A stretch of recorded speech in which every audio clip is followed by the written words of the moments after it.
Perkenalkan, nama saya Westiani, biasa dipanggil Ani. Saya asal dari Papua, tapi sekarang domisili di Jogja.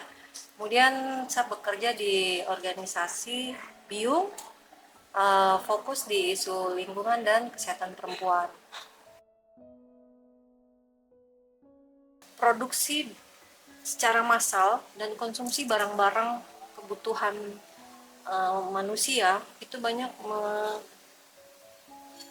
berdampak pada perubahan iklim begitu. Nah,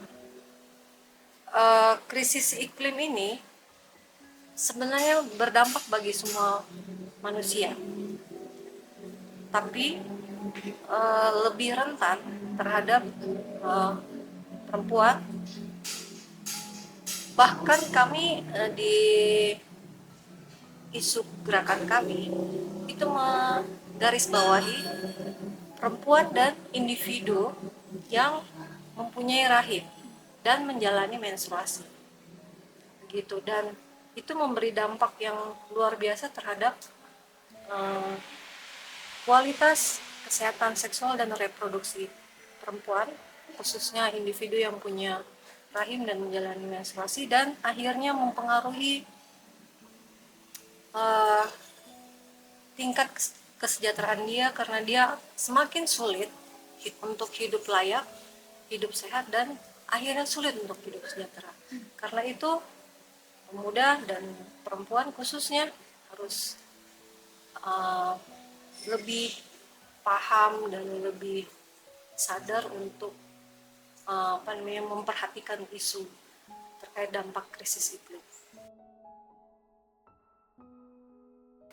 Sebelum ada krisis iklim, perempuan atau individu yang menjalani menstruasi itu mempunyai hak atas kesehatan menstruasi, dan kesehatan menstruasi itu bagian penting dan hal mendasar dari kesehatan seksual dan reproduksi. Karena menstruasi itu adalah sistem, dia memiliki peran yang penting dalam sistem reproduksinya dia. Nah, dalam sistem kesehatan seksual dan reproduksinya itu ada hak kesehatan menstruasi, spesifik banget. Jadi kalau kita selama ini orang bicara kesehatan menstruasi hanya bicara tentang pembalut dan sanitasi.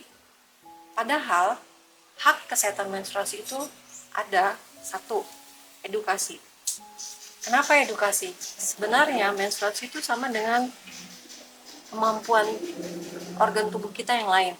Jadi seperti kita mampu menulis, mampu membaca, mampu berjalan, atau kemampuan motorik yang lain, itu kan semua melewati edukasi ya. Kita dilatih, kita diberi pengetahuan.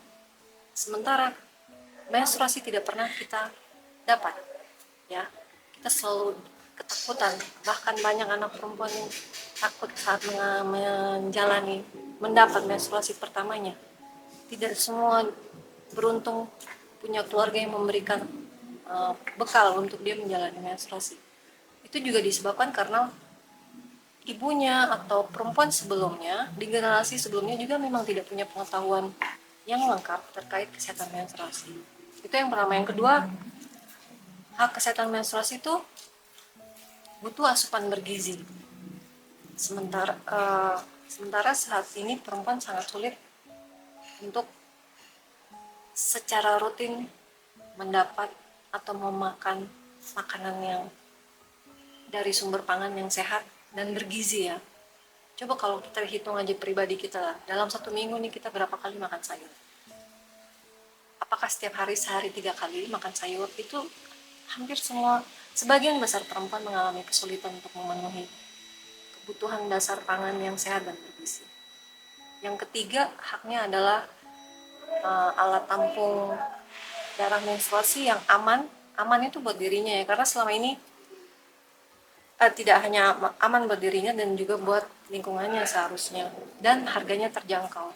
Nah, selama ini pembalut sekali pakai selalu tidak aman karena perempuan mengalami iritasi, gangguan, kemudian tidak aman buat lingkungan karena habis itu pasti menumpuk jadi sampah dan harganya sebagian besar juga sebenarnya tidak cukup mampu untuk membeli gitu. Yang berikutnya adalah hak untuk beristirahat, merawat diri, kemudian berolahraga. Itu sebenarnya bagian dari hak kesehatan menstruasi, karena kesehatan menstruasi itu membutuhkan dia beristirahat saat dia PMS dan saat menstruasi, kemudian merawat dirinya dan juga berolahraga. Tapi hampir sebagian besar perempuan tidak bisa melakukannya. Kemudian yang terakhir itu baru kita butuh lingkungan yang sehat dan sanitasi ya. Nah, perempuan yang kesulitan mendapat hak kesehatan menstruasi ini, dia kalau kesulitan dia berarti mengalami kemiskinan menstruasi yang selama ini yang kita dengar istilah period poverty. Nah, krisis iklim ini memperparah situasi perempuan yang mengalami period poverty.